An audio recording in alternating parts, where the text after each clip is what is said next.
Welcome to my channel army maths academy. आज इस video में मैं आपके साथ डिस्कस करूंगी सीबीएसई मैथ ने जो सैम्पल पेपर रिलीज किया है मैथ्स का स्टैंडर्ड का। ऑलरेडी मैं आपको पैटर्न बता चुकी हूँ कि कमिंग एग्जामिनेशन में मैथ्स पेपर का पैटर्न क्या होने वाला है, चाहे बेसिक पेपर हो या स्टैंडर्ड पैटर्न सेम रहेगा।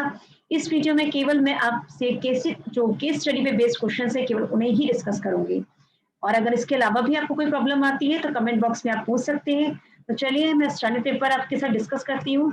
तो यहाँ पर सबसे पहले मैं देखती हूँ कि कैसे क्वेश्चंस दिए हैं केस स्टडी में। तो सबसे पहले यहाँ क्वेश्चन नंबर 17 में सबसे पहला केस स्टडी का क्वेश्चन है। यहाँ पर एक डायग्राम आपको दिए हुए हैं, इसका फ्रंट व्यू टॉप व्यू आपको दिए हुए हैं। आप ये देख सकते हैं, ये 4 जो पैनल्स दिए हैं साइड पैनल्स, ये ट्रापेजियम शेप में है और जो बीच में है ये हाफ जो है वो रेगुलर ऑक्टागन है। ठीक है, अब आपके पास स्केल भी दिया हुआ है कि 1 centimetre is equal to 1 metre. आपसे पूछा है कि मिड पॉइंट जो है कि किस तरीके से आपको निकालना है जे एंड आई के बीच में। तो ये x1 हो गया, ये y1 हो गया, ये x2 y2। तो मिड पॉइंट का फॉर्मूला लगा दीजिए x1 प्लस x2 बाई 2। ये आपके पास x कोऑर्डिनेट हो जाएगा and y1 plus y2 upon 2 ये आपसे y कोऑर्डिनेट आ जाएगा। तो इस तरीके से सॉल्व करके आप इसमें ऑप्शन पता लगा सकते हैं। आता है नेक्स्ट पार्ट कि डिस्टेंस आपको पता लगाना है पी पॉइंट का वाई एक्सिस से। तो आप यहाँ से जो है कि आप ये एक्सिस है आपके पास, ये ओ से ओरिजिन, ये ओ ओरिजिन है, ये एक्स एक्सिस है, ये वाई एक्सिस है। यहाँ से आप काउंट कर लीजिए कि जो पी पॉइंट है वो कितने हॉरिजॉन्टल डिस्टेंस पर है। तो यहाँ आप देखेंगे तो कि पी का डिस्टेंस जो है वो आपके पास कितना आ रहा है 4। Distance between the point A and S, अगर आप फिगर को देखिए तो जो ए है उसका डिस्टेंस 1 है और अगर यहाँ से आप इसे काउंट करेंगे तो एस कितने डिस्टेंस पर है 17। ठीक है, तो ये 17 हॉरिजॉन्टल डिस्टेंस पर है, ये 1 यूनिट के हैं। तो अगर दोनों के बीच में देखूं तो कितना हो जाएगा 17 माइनस 1 यानी कि 16। 17 माइनस 1 यानी कि 16। तो आपका ऑप्शन क्या हो जाएगा यहाँ पर 16। तो आपका डी पार्ट आता है find the coordinates of the point which divide the line segment joining A and be in the ratio 1:3। तो आपको ए एंड बी के कोऑर्डिनेट मालूम होने चाहिए क्या है।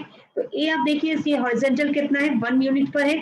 तो ए के जो कोऑर्डिनेट्स हैं वो आप देखिए एक्स कोऑर्डिनेट हो गया 1 और यहाँ से अगर आप काउंट करते हैं 1 2 3 4 5 6 7 8 तो इसे वाई कोऑर्डिनेट हो गया 8। बी को आप देखिए बी कितने डिस्टेंस पर है, बी आप देखिए 1 2 3 4 5। ठीक है, और ये ए से कितना ऊपर है, ए से सिर्फ 2 लाइंस ऊपर है यानी कि वर्टिकल डिस्टेंस जो है इसका कितना हो गया 10। आपके पास रेशियो दे रखा है 3:1। अब देखिए यहाँ रेशियो जो दे रखा है आपके पास सॉरी 1:3 है। तो रेशियो जो है आपके पास क्या है 1:3। तो ये m हो गया, ये n हो गया। m की वैल्यू 1 है एंड n की वैल्यू कितनी है आपके पास 3। तो आप सेक्शन फॉर्मूला लगा सकते हैं। सेक्शन फॉर्मूला क्या होता है आपके पास mx2 plus nx1 upon m plus n। ठीक है, इसी तरीके से आप y का भी निकाल सकते हैं my2 plus ny1 upon m plus n। ये आपके पास x1 है, ये y1 है, ये x2 है, y2 है एंड ये m और n आप वैल्यूज पुट करेंगे आपके पास कोऑर्डिनेट्स आ जाएंगे। अब आता है आपके पास refer to point front view if a point p if a point xy is equidistant from the point q and s। तो देखिए इस पॉइंट को मैं मान लेती हूँ p थोड़ी देर के लिए। तो आपके पास दे रखा है इक्वी डिस्टेंस है यानी कि P Q is equal to P S. Distance फॉर्मूले में आप देखिए स्क्वायर रूट आता है तो हटाने के लिए मैं यहाँ पर स्क्वायर कर दूंगी। तो यहाँ पर आप एक बार पी क्यू के बीच में डिस्टेंस फॉर्मूला लगाइए, एक बार पी एस के बीच में लगाइए, सॉल्व करिए तो आपके पास जो है एक रिलेशन आ जाएगा और यहाँ पर आपके पास आंसर आएगा x minus 13 is equal to 0। अब आ जाइए क्वेश्चन नंबर 18। यहाँ पर भी आपके पास क्या है स्केल फैक्टर और सिमिलरिटी बताइए। स्केल फैक्टर क्या होता है कि जो करस्पॉन्डिंग साइड्स जो रेशियो होता है करस्पॉन्डिंग साइड्स का सिमिलर फिगर्स में वो क्या होता है स्केल फैक्टर बताता है।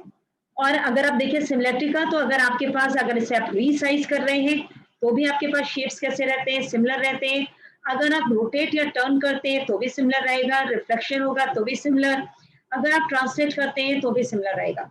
अब आप क्वेश्चन इसमें देखिए, इसका फर्स्ट क्वेश्चन इसमें बेस्ड है। आपके पास एक दे रखा है कि मॉडल और एक्चुअल बोर्ड जो है उसमें जो रेशियो है वो कितना है 1:4 का है। तो ये मॉडल है और ये एक्चुअल है। ठीक है, ये रेशियो है 1:4 का। तो ये यहाँ पर अगर विथ आपके पास दे रखी है 60 बोट की और आपसे पूछा है मॉडल की कितनी होगी तो ऑब्वियसली मॉडल की तो साइज डेफिनेटली छोटा होगा क्योंकि मॉडल हमेशा छोटा ही होता है इस चीज का।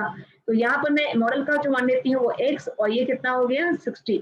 क्योंकि अगर आपके पास मैंने अभी बताया आपके पास जो रेशियो होगा वो सेम रहेगा, स्केल फैक्टर है यानी कि करस्पॉन्डिंग साइड्स का रेशियो सेम है। तो अगर यहाँ पर 1:4 का रेशियो है तो ये जो दोनों साइड्स है इनमें रेशियो 1:4 है। तो यहाँ पर जो मेरे साइड्स है इनका रेशियो भी सेम होगा। तो यहाँ पर 1/4 is equal to x/60 cancel करिए, ये हो जाएगा 4 1 4 4 15 60, तो x का वैल्यू कितना हो गया 15 सेंटीमीटर का आंसर है।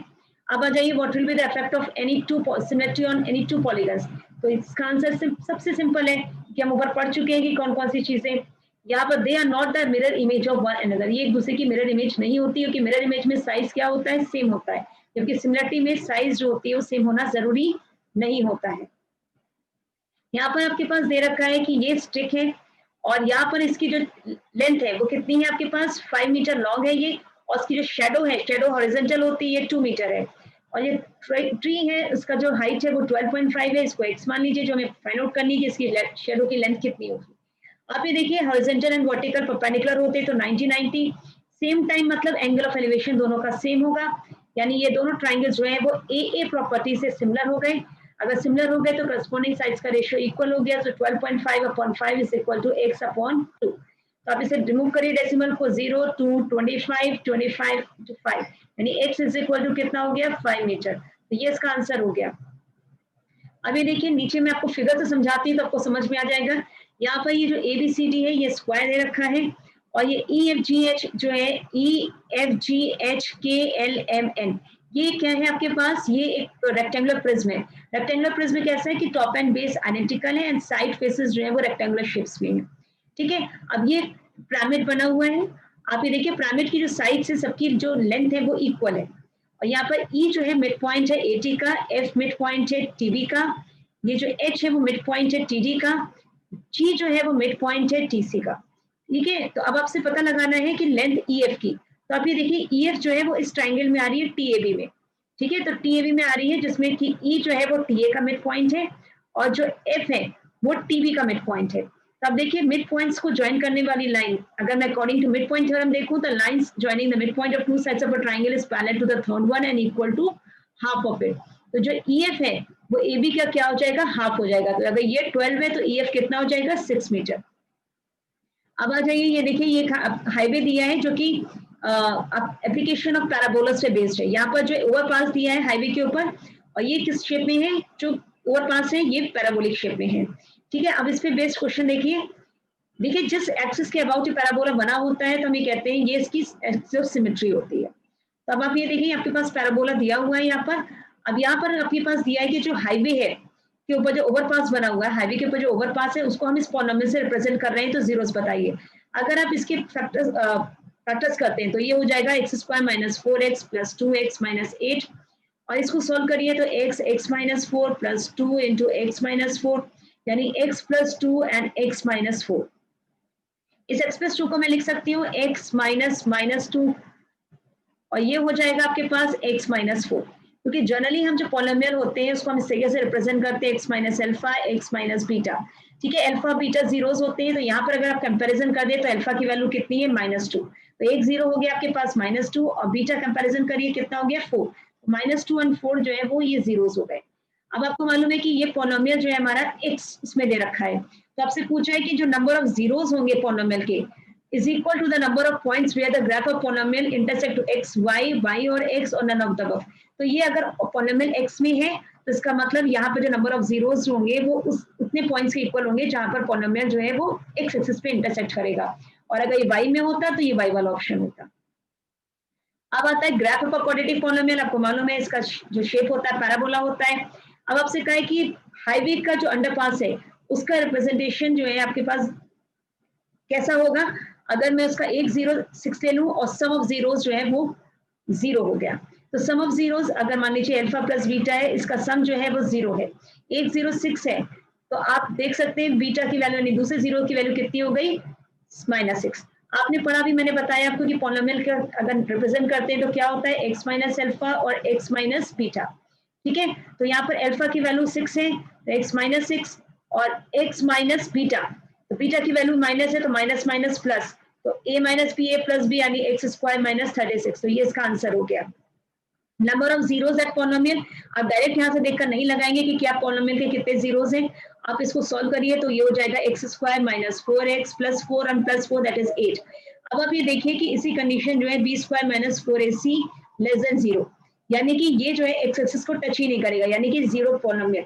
आप चाहें तो इसकी टेबल बना के भी देख सकते हैं। अगर आप टेबल बना के भी आप सॉल्व करेंगे कि आप एक्स की वैल्यू पुट कर दे जाए, करस्पॉन्डिंग वाई की वैल्यू निकालें यानी पॉलिनोमियल की, तो आप देखेंगे प्लॉट करने पे कि ग्राफ आपका एक्स एक्सिस को कट नहीं करेगा। नाउ अब नेक्स्ट क्वेश्चन है 20 क्वेश्चन, ये लास्ट क्वेश्चन है केस स्टडी का। इसमें आपके पास टाइम दे रखा है और नंबर ऑफ स्टूडेंट्स दे रखे हैं। तो नंबर ऑफ स्टूडेंट्स क्या हो गया आपके पास, फ्रीक्वेंसी हो गया। आप एक्स निकालिए, एक्स क्या होता है अपर लिमिट और लोअर लिमिट को ऐड करके आप निकालते हैं। तो ये 0 और 20 को आप ऐड करिए, 2 से डिवाइड 10, ये 20 प्लस 40 को ऐड करिए, 2 से डिवाइड करिए, कितना हो गया 60, 60 बाई 2 30, 20 का गैप है, ये हो गया 50, ये हो गया 70, ये हो गया 90। आपसे पूछा है question for the mean time.